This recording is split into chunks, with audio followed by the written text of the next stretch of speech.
छांगुर का और नीतू का मिलना मियाँ बीवी जैसा हमने देखा है। हमने उनकी सेवा के लिए अपनी पत्नी को गिफ्ट कर दिया। रहना था मर्डर मेरा, लेकिन किसी को जानकारी नहीं थी कि मैं बन गई। जिस लड़के ने हत्या किया वो मेरे पास 6 साल से काम करता था। बातचीत किया छांगुर ने और दस्तखत नीतू से बनवानी थी। कहा पीर साहब पहले इसको आप टच करेंगे, उसके बाद में इससे दस्तखत बनाओ। पूरी ज़मीन पहले मेरे नाम कर दो और नहीं कराओगे जान से हाथ धो बैठो। सरकारी ज़मीन को ये कब्जा कर मकान बनवाना चाह रहा था। उसका औरैया में, कानपुर में, नोएडा में, सहारनपुर में, कर्नाटक में, अंबेडकर नगर में, आजमगढ़ में, सिद्धार्थ नगर में, बलरामपुर में, बहराइच में, ये वो जगह हैं जहाँ इसके घुटके पल रहे हैं। पूरे टुकड़े में काम देता गया और टोटल दोनों शोरूम और ये सब मिला के 12 करोड़ का काम से करवा दिया। कोर्ट में इसका इतना बड़ा प्रभाव था कि जब ये कोर्ट में घुसता था तो इसके पीछे पीछे लोग चलने लगते थे। यहाँ पे मुसलमान हो कि मुसलमान का विरोध कर रहे और इन्होंने कुछ अधिकारियों से मिलकर, बड़े अधिकारी जैसे राजेश सक्सेना जी थे,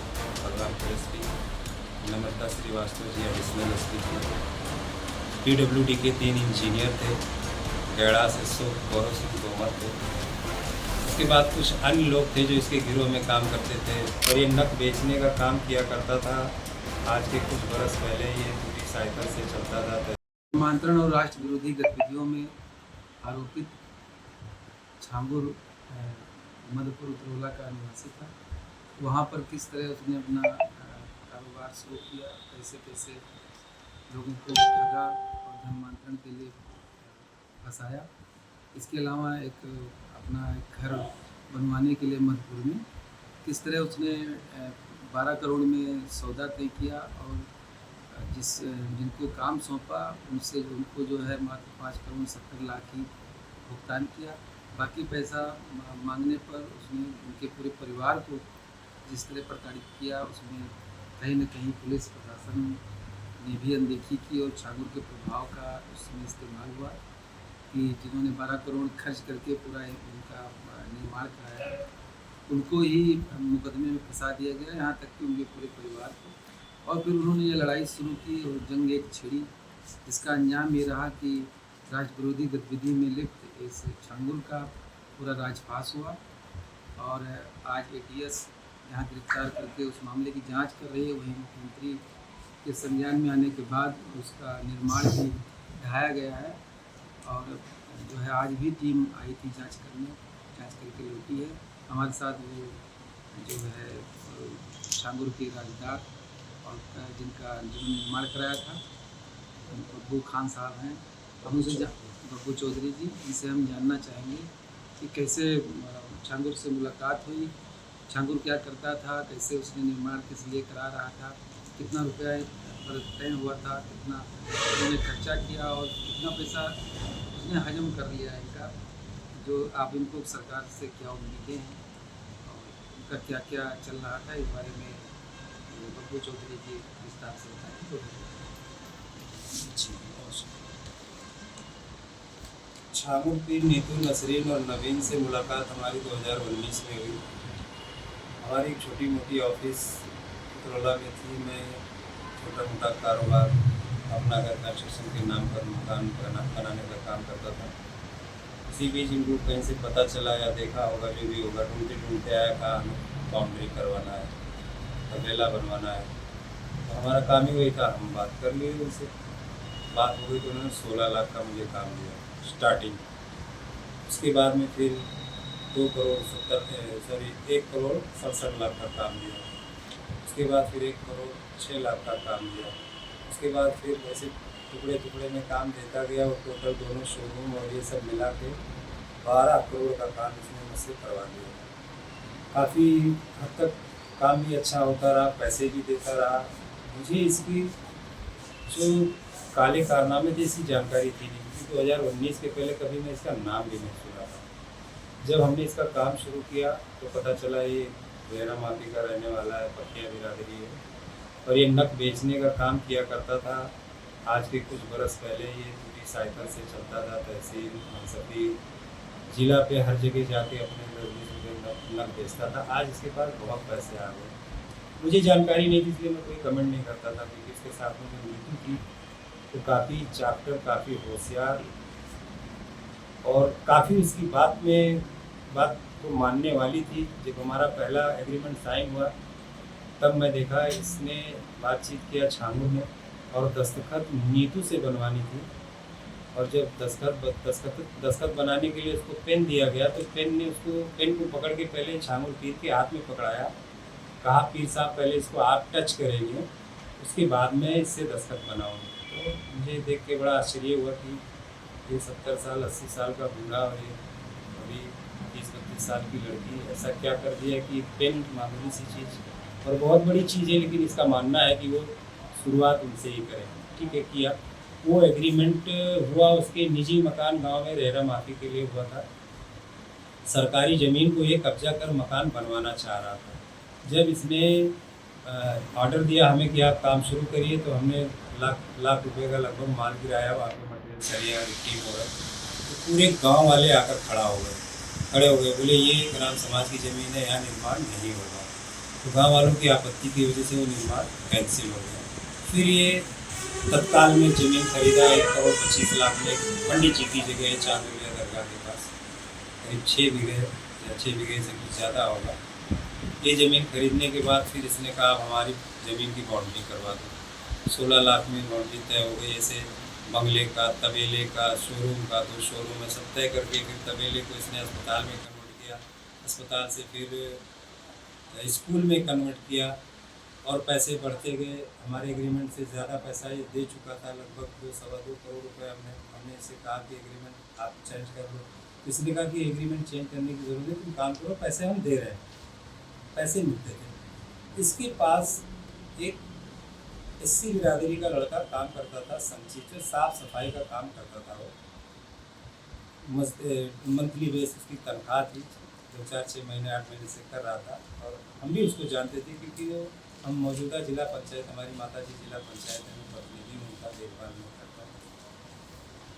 तो इस बिना पर मैं उस लड़के को जानता था। तो इसको पहला फुसला के अपने झांसे में लिए रहता था। वो लड़का संचित बहुत मानता था इस बाबा को, बड़ी इज्जत करता था, क्योंकि 100-50 दे दिया करता था अलग से चाय पानी के लिए। तो संचित बहुत खुश रहता था।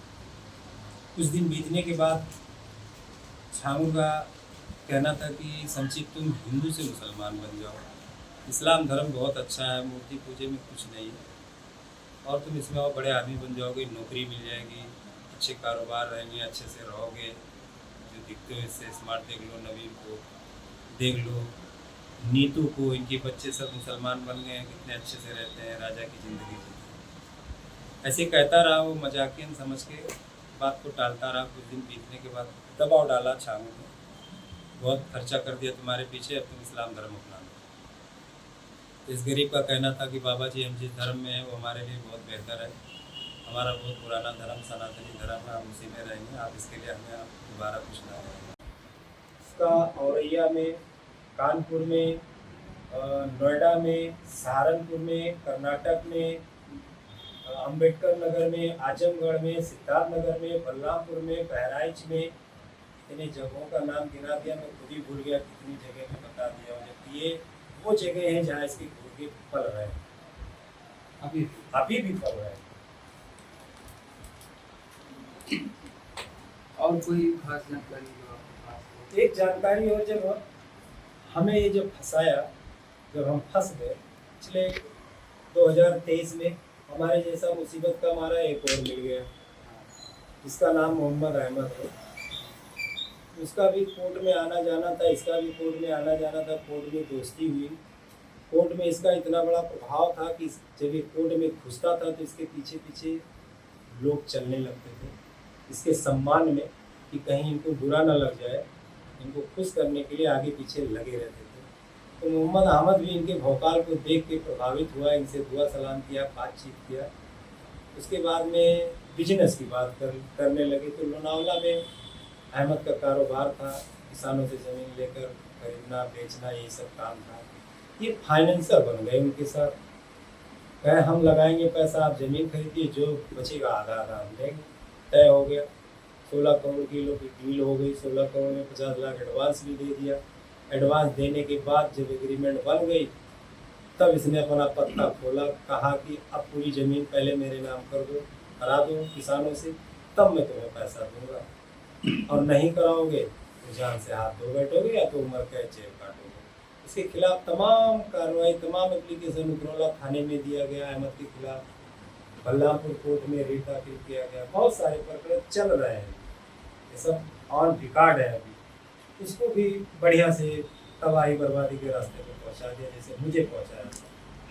तो सुनने में आ रहा था कि अहमद का पुराने अहमद नहीं, देखिए अहमद का जो जिसने भी कहा वो गलत था। उसने अपनी जाति दुश्मनी, कोई अहमद का रिलेटिव है जो पत्रकार महोदय से जुड़ा हुआ है, वो पत्रकारों से कहलवाता है कि अहमद ऐसा है। उसकी जांच होनी चाहिए। जो कहलवा रहा है पत्रकारों से कि अहमद उसका कैशियर है, उसका मैनेजर है, उसको पूछना चाहिए कि कैसे कैशियर है, कैसे मैनेजर है, उसको आप प्रूव करें, उसका सबूत दें, एविडेंस दें।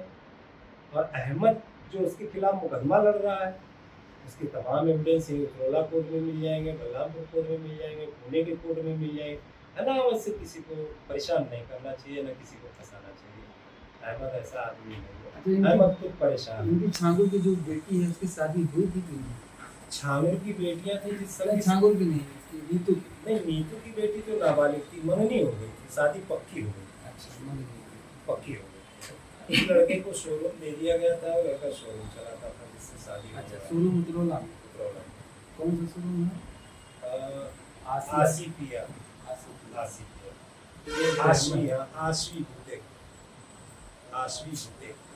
जो वो मनकापुर रोड।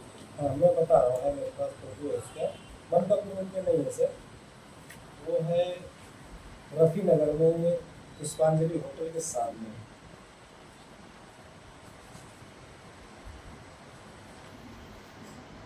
ये ये नवीन का होने वाला दामाद इस शोरूम में चलाता था, और बाबा का लड़का दोनों मिलकर चलाता।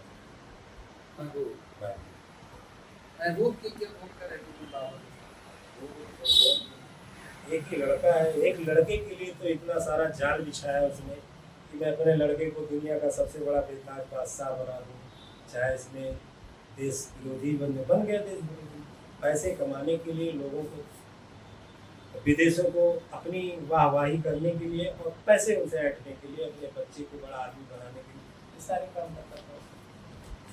एक मामूली आदमी जो भीख मांग कर खाने वाला, 10 रुपये का नग बेचकर जीवन बसर करने वाला, उतरौला में आ गया। और नीतू और नवीन जो बड़े शहरों में रहते थे, मखमल पे चलने वाले लोग, एक मामूली से कस्बे और देहात में आने का क्या मतलब? शहर में होशियार हैं लोग, धर्म कर्म पहचानते हैं, लेकिन यहाँ लोग पढ़े लिखे नहीं हैं, बातों में आ जाते हैं। शहरों में इनका धर्म परिवर्तन का रैपिड नहीं चला, तो ये देहात में आप देखे हैं कि नहीं, जो कोठी बनी हुई है 9 बीघे में है, 7 फुट की उसकी बाउंड्री है, बाहर से कोई देख नहीं सकता कि अंदर कौन कौन है। जो तबेला मुझसे तबेले के नाम पे बिल्डिंग बनवाया गया था, वो बिल्डिंग 24,000-25,000 स्क्वायर फुट में है।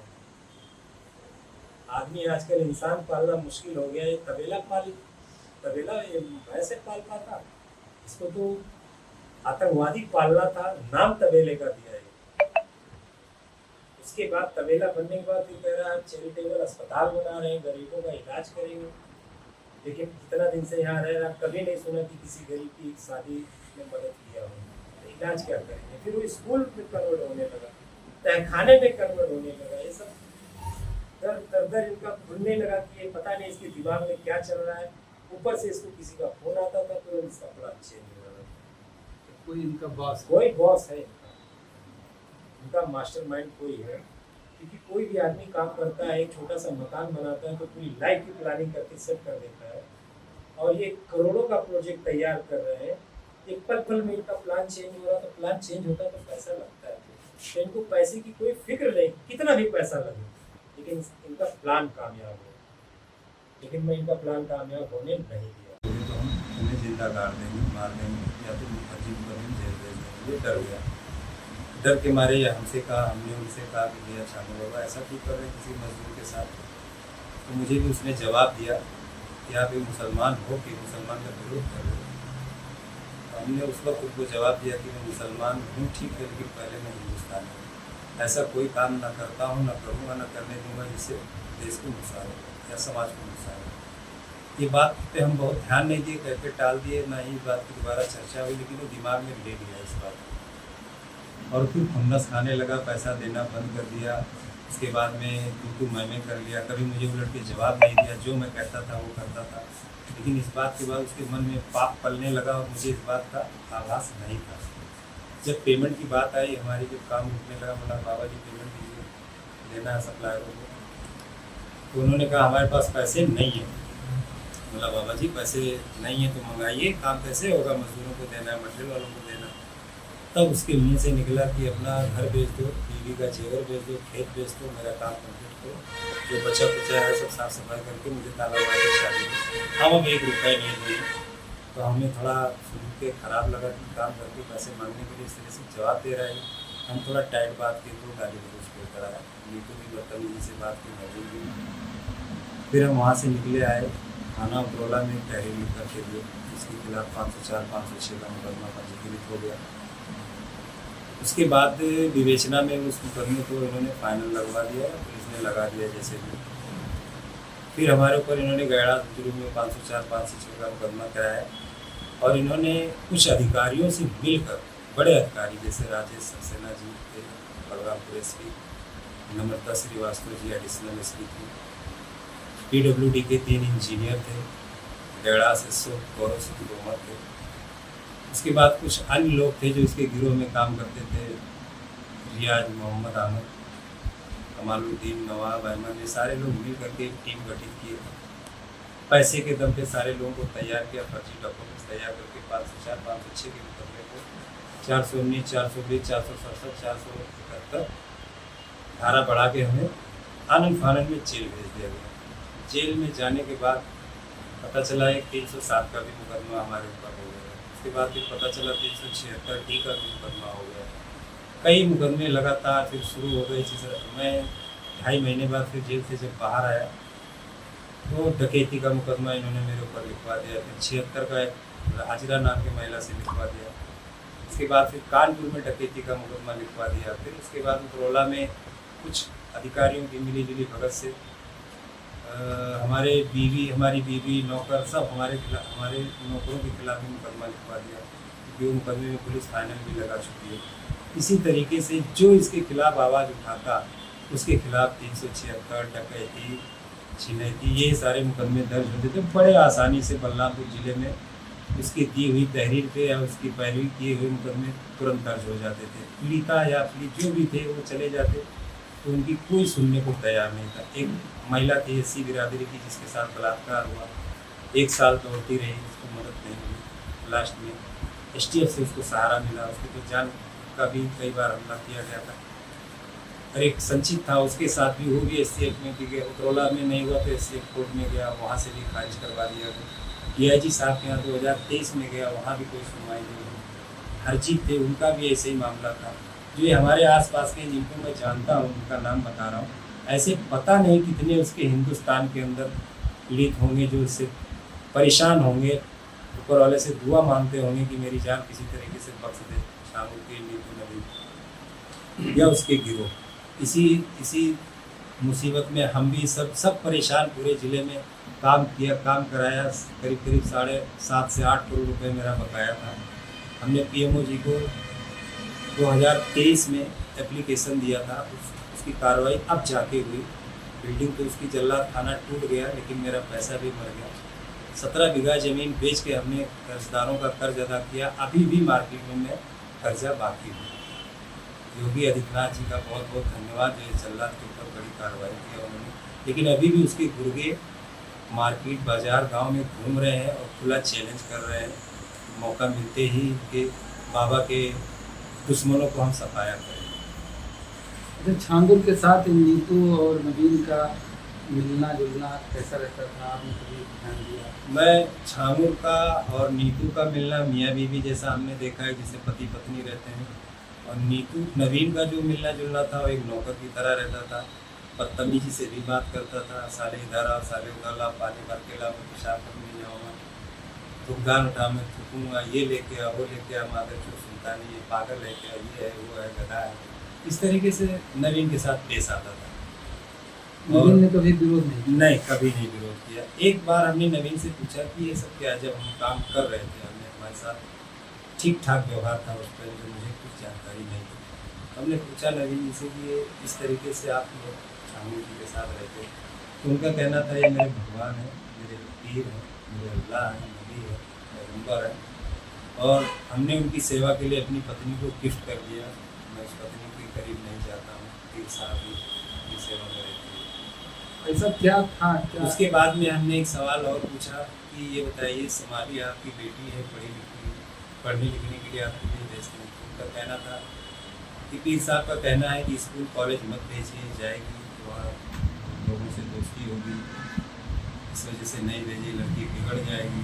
हमने फिर कहा तो शादी ब्याह कैसे होगा, तो उसने कहा कि पीर साहब के नाते से मंगनी होगी। अच्छा, जो उसकी बेटी थी नाबालिग थी? हाँ, हमने कहा नाबालिग थी, तो हमने कहा इतनी पढ़ी लिखी अच्छी लड़की ऐसे जायलों के साथ शादी करो। नवीन का कहना था कि जिस लड़के से रिश्ता हुआ उस लड़के को हम अपने पास रखेंगे, उसको पढ़ाएंगे लिखाएंगे और शोरूम पे अपने रखेंगे। अरे तो ये वो नाती था छांगू, छानू को नाती जो महबूब का बेटा? नहीं, नाती बेटी का बेटा था। अच्छा, बेटी का, छांगुर की बेटी का। व्यवस्था ऐसा था कि जो छांगुर पीर के बंगले की बुनियाद पड़ी थी, तो उसमें इनकी 5 बेटियों के फ्लैट नीचे पर्सनल सेपरेट फ्लैट बनाया गया। छांगुर का कहना था इसमें हमारी बेटियाँ रहेंगी एक साथ, और ऊपर और हम और हमारा बेटा और नवीन और बेटी रहेंगे। 2 मंजिला? 2 मंजिला था, 11,000 स्क्वायर फीट। तो वहाँ कितने लोग रह सकते थे एक साथ? एक साथ उस बंगले में तो 100-200 लोग रह सकते थे। कुछ रहते हैं साल में वहाँ लोग का आना जाना। अच्छा, ये कभी नेपाल या कहीं विदेश ये चर्चा करता था, हमने कल नेपाल जाना है, काम जल्दी करा लो, हमें दुबई जाना है, नागपुर जाना है, मुंबई जाना है, ऐसी बातें बहुत बार आती रहती। अच्छा, धर्मांतरण से इसको लाभ कैसे मिलता था कुछ? तो मुझे जो लगा कि ये धर्मांतरण कराता था, जो भी इस्लाम धर्म में आता है उसको कलमा पढ़ाया जाता है, टोपी लगाया जाता है, उसकी वीडियो बनती है, जिस संगठन से ऐसे लोग जुड़े होते हैं वहाँ भेजा जाता है, वहाँ से इनको अच्छी इनकम आती है। इनके पास कोई इनकम का जरिया उत्तरोला में नहीं है। शोरूम हमने बना के दिया तब इनका शोरूम वो भी चलता नहीं है। इतने पैसे आए कहाँ से, ये मैं 2022 से पूछ रहा हूँ, कितने पैसे इनके कहाँ से आ रहे हैं, इनकी जांच होनी चाहिए। चलिए, नगद भी रखता था? नगद भी रखता था। अभी जब हमारा इसका जंग शुरू हुआ है तो करीब 5 करोड़ रुपए बांटा है इसमें। इसलिए ये अपने आप को बचाने के लिए और हमें फंसाने के लिए। नहीं, आपने हत्या की भी आशंका जताई थी। हत्या हो चुकी है, हमारे भाई के लड़के की हत्या, हमारा भाई का लड़का सुफियान बुजुर्ग कमर और हम एक साथ कारोबार करते थे। गोरखपुर में हमारा साइट चल रहा था। 2 अप्रैल 2025 को मुंबई में एक शादी पड़ी, हमें जाना था 2 तारीख को, हम चले गए। 8 अप्रैल को इसने हत्या करवा दी, और हत्या का साजिश बड़े शातिराना अंदाज से किया। जिस लड़के ने हत्या किया वो मेरे पास 6 साल से काम करता था, और सुफियान से इतनी गहरी दोस्ती थी कि वो उसके बिना रहता ही नहीं था 6 साल से। उसी बीच वो हत्यारे को कैसे मैनेज किया, या अपने खानदान में एक बेटी को कैसे हत्यारे के ऊपर प्रभावित किया कि वो एक दूसरे से प्यार करने लगे। शादी की नौबत आ गई कि मतलब एक लड़की को इस्तेमाल किया गया उस हत्यारे के साथ। और जहाँ तक मेरा अंदाज है कि छांगू बाबा का 100% काम है उस लड़की से कहलवा के उस हत्यारे से लड़की का होना था मर्डर मेरा, लेकिन किसी को जानकारी नहीं थी कि मैं बन गई। मौके से मेरा भतीजा मिला और वैसे उसकी जान हावड़े से। और गाड़ी हमारी साइड पे खड़ी थी, पिकअप रखता था माल मटेरियल चलने के लिए, साइड में जाने ले जाने के लिए। उसकी चाबी भी साइड पे थी। वो गाड़ी आया, लेके निकला, और जिस तरीके से हादसा हुआ ऐसा नहीं लगता है कि वो हादसा हुआ, हादसा कराया गया। गाड़ी के परखच्चे हो गए, और उस आदमी जो कातिल था वो भी एक्सीडेंट होने के 2 घंटे बाद उसकी भी मौत हो गई। इसके लोग भी थे जो पहले थे बरगलानी। ये देखिए सबसे बड़ा चीज, बलरामपुर के अधिकारियों को डराने वाला सबसे बड़ा पर्चा। बलरामपुर के अधिकारियों को धमकाने वाला पर्चा यही है जो मोदी जी के नाम पे ये बना है। उनकी फोटो लगी हुई है। ईदुल इस्लाम इसका मास्टरमाइंड है। इस पर्चे से छोटे बड़े अधिकारियों से अपना हाथ बनाता था और इसके पीछे पैसा भी खर्चा करता था। देखिए हम इस स्तर के हैं और आपको जो भी चाहिए वो ले लीजिए हमसे और हमारे खिलाफ कोई कार्रवाई ना करें। हम मोदी जी के साथ बैठने थे जबकि इसकी जांच हुई और ये फर्जी पाया गया।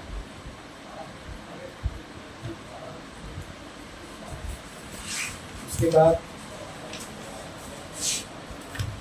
मोदी जी को मैं हाँ सर 2023 में इसको अवगत कराया था। हाँ पता है। इस फर्जी लेटर पैड को हमने बाकायदा रजिस्ट्री किया। इस पे संज्ञान लिया जाए, इसकी जांच की जाए और इसी की जांच से आज ये कार्रवाई संपूर्ण हो पाई। लेकिन अभी बहुत कुछ बाकी है। बाबा के गिरोह के लोग बाकी हैं जो आज भी उनका अभी दिमाग ठंडा नहीं हुआ है। उनके अंदर डर नाम की कोई चीज़ दिख नहीं रही है। बाबा जी के ऊपर जब मुकदमा हुआ ATS में, जब इनको जानकारी हुई कि इनके खिलाफ कार्रवाई हुआ, 25 लाख रुपए दे करके मेरे पूरे परिवार के ऊपर FIR कराया गया। और इस FIR का मेन सरगना अहमद बिजवी, रियाज, नवाब, कमारुद्दीन, इनसे सख्ती के साथ पूछताछ की जाए तो 25 लाख का भी खुलासा हो जाएगा कि 25 लाख किस किस को दिया गया। ये सिविल मैटर था, इसको क्रिमिनल बनाया गया। ये सिविल मैटर था, इसको क्रिमिनल बनाया गया। इसकी जांच होनी चाहिए। और ये भी लेटेस्ट 1 महीने की बात है, 25 लाख रुपए जो रिश्वत के नाम पे बाबा ने दिया है, इन लोगों को दिया है, और ये किसको दे करके FIR दर्ज कराए, इसकी जांच होनी चाहिए। तो झांगुर गिरफ्तार हो गया है। नहीं, छांगुर के गिरफ्तार होने से उसके अपराध नहीं कम होने वाले सर।